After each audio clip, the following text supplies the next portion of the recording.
I was raised in the South, and when I was pretty young, I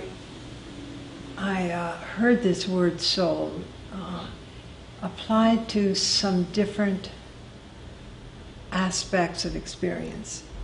You know, one of those aspects of experience was this image of something that was separate and inside of each individual, and that was inherent, and that went to heaven or hell. And that frame of reference, of course, came out of my Christian household. Now, in my Christian household, there worked an extraordinary woman who was taking care of me because I was sick as a child. And her mother had been a slave. And she had this idea about soul, like that idea I just expressed to you. But actually, she manifested a different aspect, and that was that it was the notion of that person's got soul. Got soul. And what my experience of her was about is often what my experience is with you. That is, that there's a communion from our everyday awareness into something that is fundamentally non-dual and all-inclusive. And you can see that a person who has soul has that sensibility. They're deep. They're really deep. And then, they know suffering, but also they know transcendence of suffering.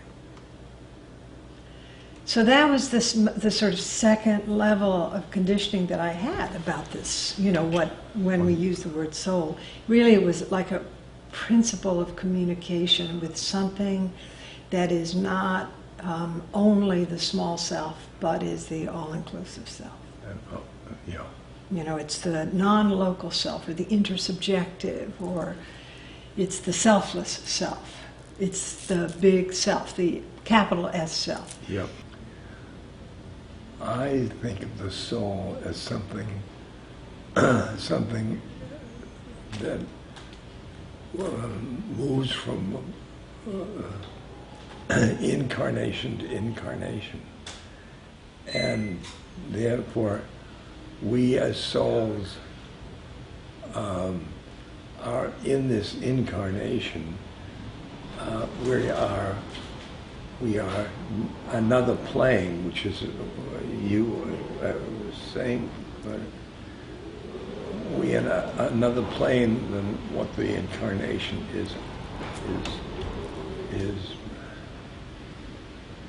consists of, and the soul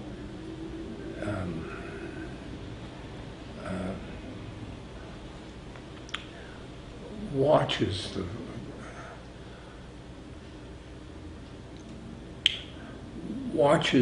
the incarnation and is here, and I don't care where it is, because because it's like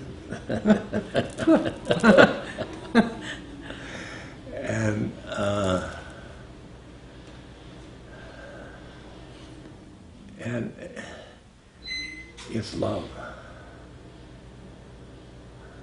I love that.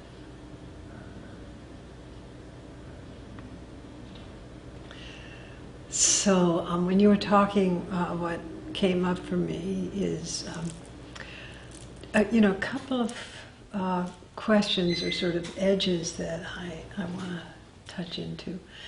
One of them is that what you just said was that there's something separate that migrates from incarnation to incarnation. If, from the point of view of the soul, as you speak about it, there's this monad, there's this Atman, but this separate, not, this separate self Yeah. that, travels like a little fairy, like Tinkerbell. Okay, my little personal Tinkerbell, this sheath drops away, this physical sheath drops away, and then my soul goes sort of swimming into the next body. Or is it something that is more continuous and connected, that is like the mind, which is at the most subtle level, always present, whether there's incarnation or not? It is pervasive, inclusive. So it's like, another way of putting it maybe is like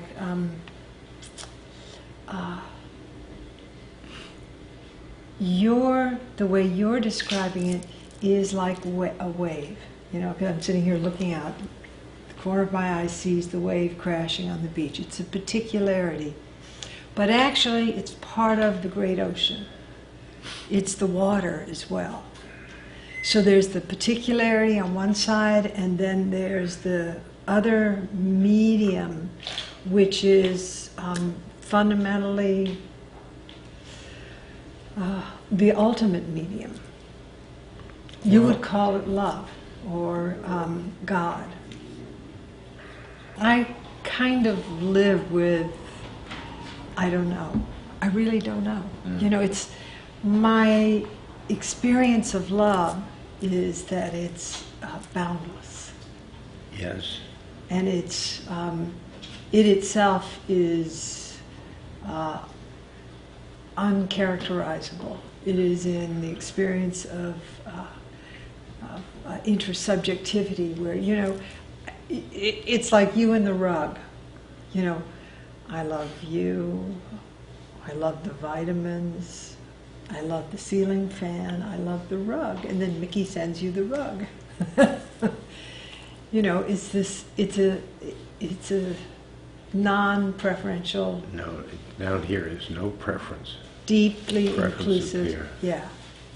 Help me understand what migrates from life to life.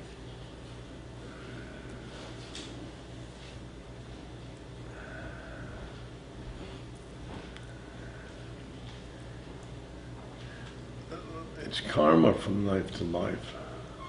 It's the little contractions in the love field that solidify. That's right.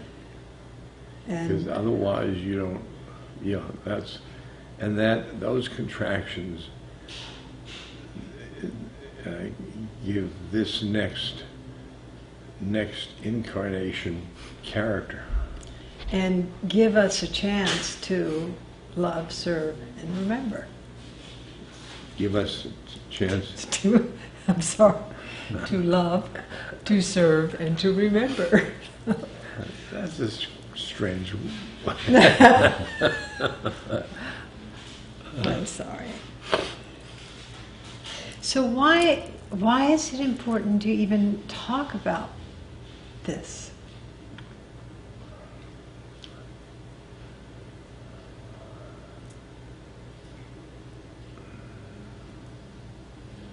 Well, first of all,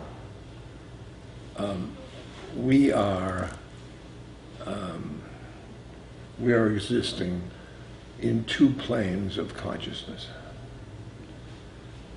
And one of the planes is this physical plane, and the other plane is we call spirit.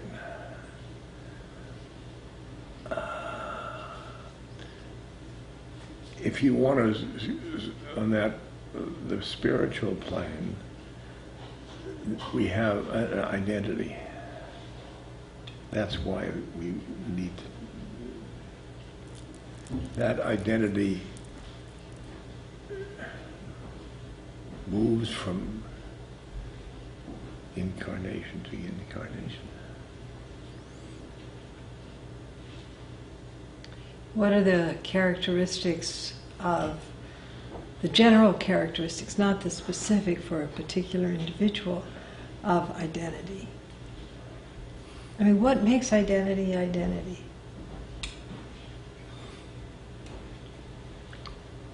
Is clinging to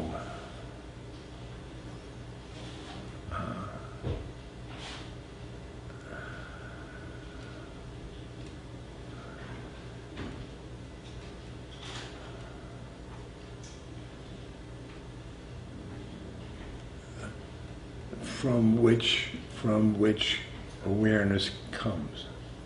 So a question that I have then is, can there be awareness without the sort of dross of clinging to or identity?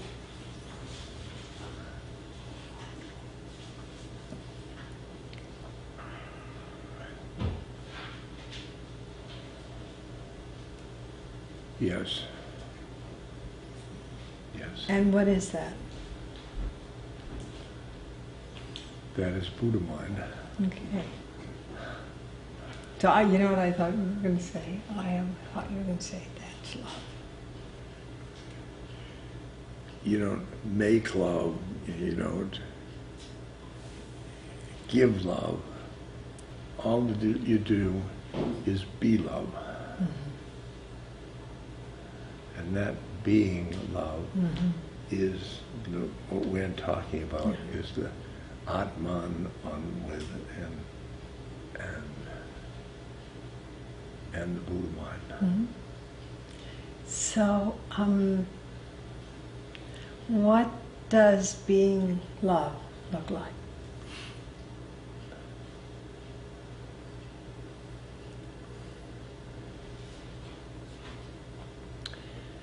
It's being identified with God, with all things, with all things, in all things, in all planes of consciousness. And how does one awaken? Or how does one achieve that or actualize that?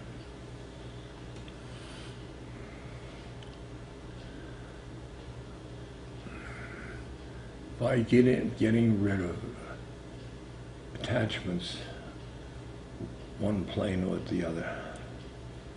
How do you do that? The attachments are usually in the mind. Mm-hmm. You can identify with your awareness, and your awareness, you're aware of the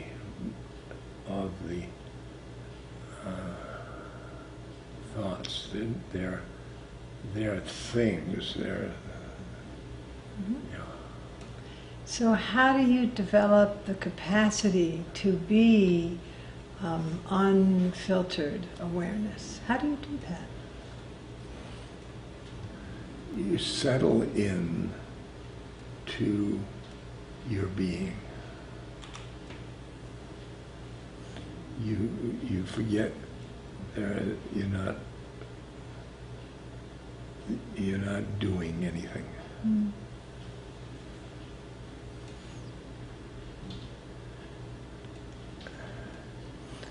And that being is like the one. In fact, every tree has that being. Every human has that being. Every horse has that being.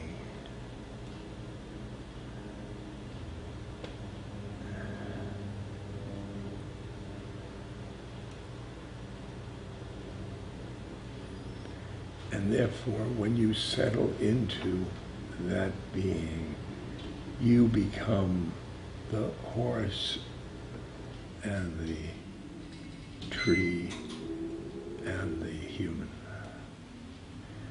subjectively. Subjectively. This means you are all things. You are all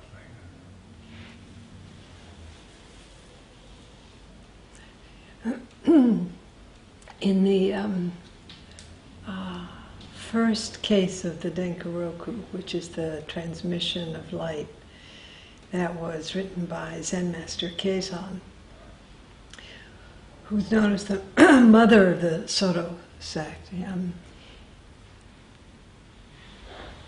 He gives the story of the enlightenment of the Buddha, and he gives it in basically 2 lines. In 2 lines. Yeah. He says, the Buddha gazed at the morning star and awakened, and he said, I and all beings simultaneously realize the way.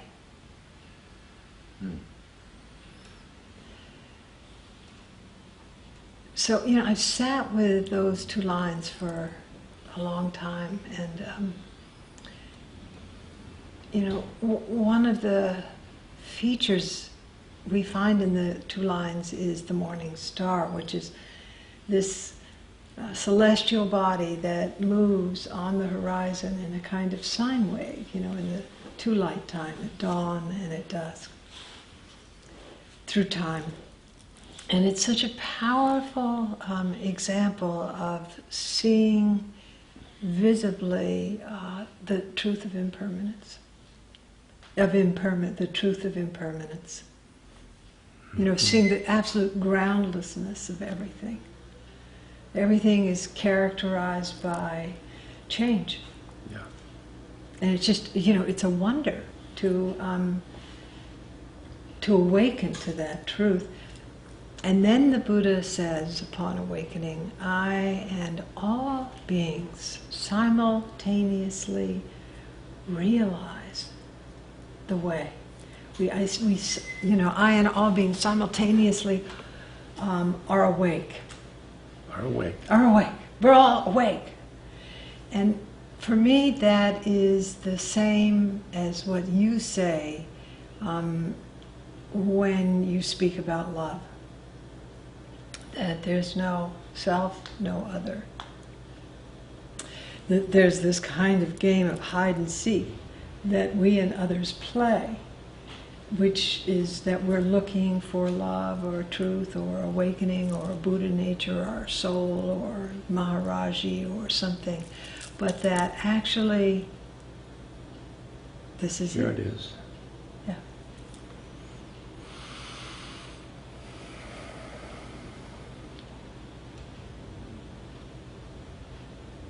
And I like what the old Chinese guy said, R.D. The old Chinese master said, everything is moving toward enlightenment at varying velocities. So it's the rock, the tree, the ocean, you and me. But Dogen took it, Zen Master Dogen took it and sort of spun it. And what he said is that we're already enlightened. But we're in this sort of hide and seek game.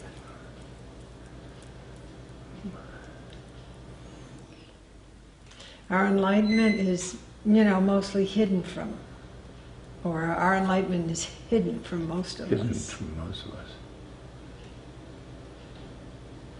Well, that hiding, the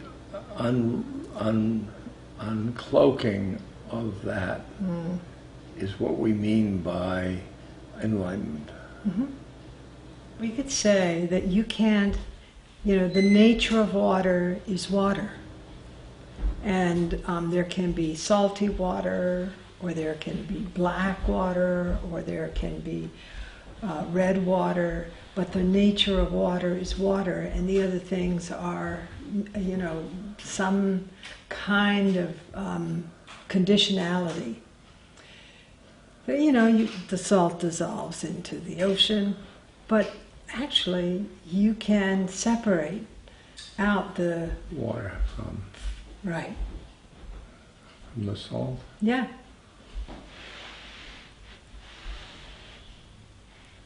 So we are all one, basically. So I think another interesting piece is, which is really kind of, I think it's important, is to say yes, and this refers back to something you said earlier, that the interesting thing is the salt gives the water character. Yeah. Thich Nhat Hanh, his own characteristics make him different from the Dalai Lama. Nelson Mandela, his own characteristics make him different from Martin Luther King. Your karma, though our karma, we're twisted up in each other's lives, but that individual flavor of your life is what makes you so cool. And we are born with that character. Well, I think that's something to look at. I think it's really interesting to look at because we have a genetic blueprint, but epigenetically we can actually change that blueprint. It gets changed by contextual features or circumstances. Genes turn on and off. Gene expression happens for some people and not for others. Besides genes, we might have had a past. Yeah. Because the one continues to be the one. Do you remember any of your past incarnations? No.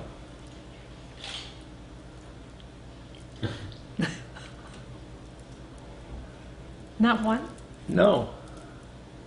Oh yeah, I have. Yes. Yes. Which one? Samat Guru Ramdas.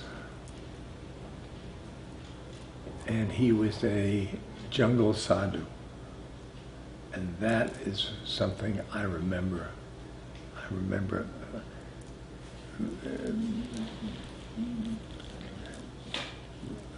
remember sitting in the desert, in the forest, and it's not a memory that I just manufactured. There's something that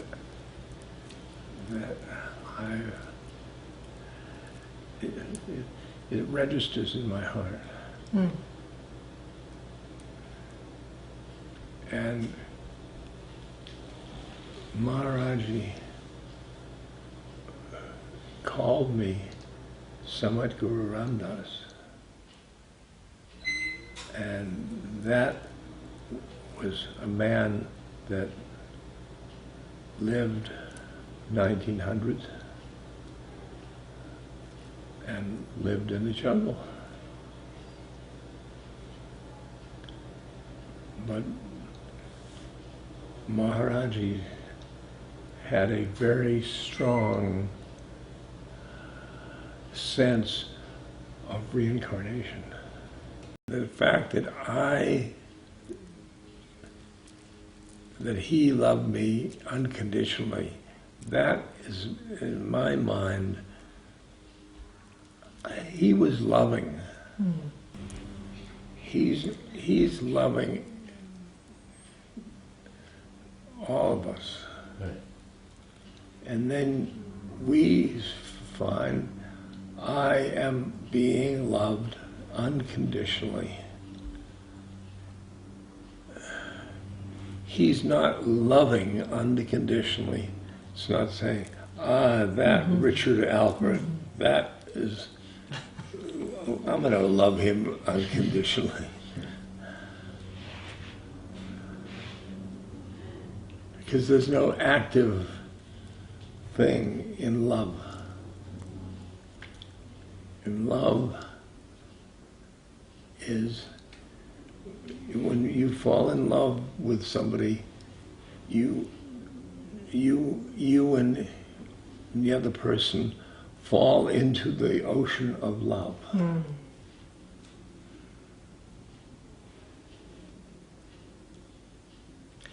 And there's another way of saying what you said, that you actually awaken to the ocean of love. You're already in it. You're already in it. That's what the Buddha said. Yeah.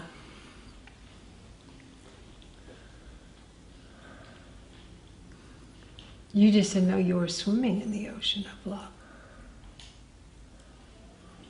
Why is it that most people do not accept the fact that they are the ocean of love? Oh, that's such a powerful question, R.D. What do you feel? They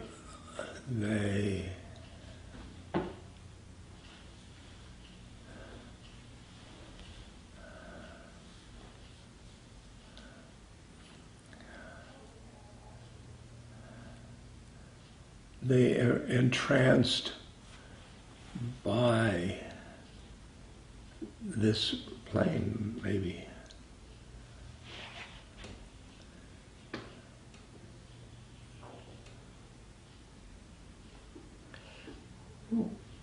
What about in this sense?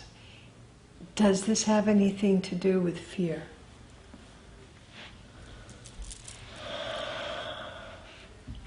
Yeah.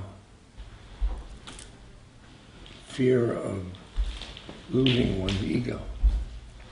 As far as your birth back, you're having an ego. Or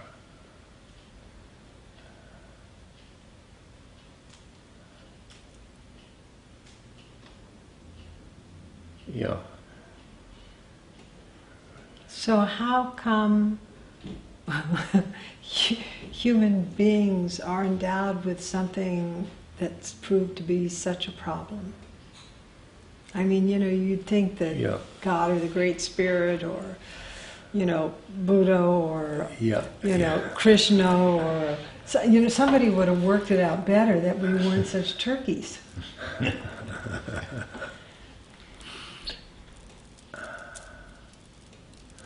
Well, because we have to work out our karma. Oh, okay. You need to go through the incarnations to work out your karma. But it's Otherwise, one hell of a game. Otherwise, you would be the one. So what would the world look like if every individual was egoless? Everybody was. Every single being was born free of the ego. What would the world look like? There would be no war, there'd be no nation states, there would be no families, there would be no Drug, sex, or rock and roll.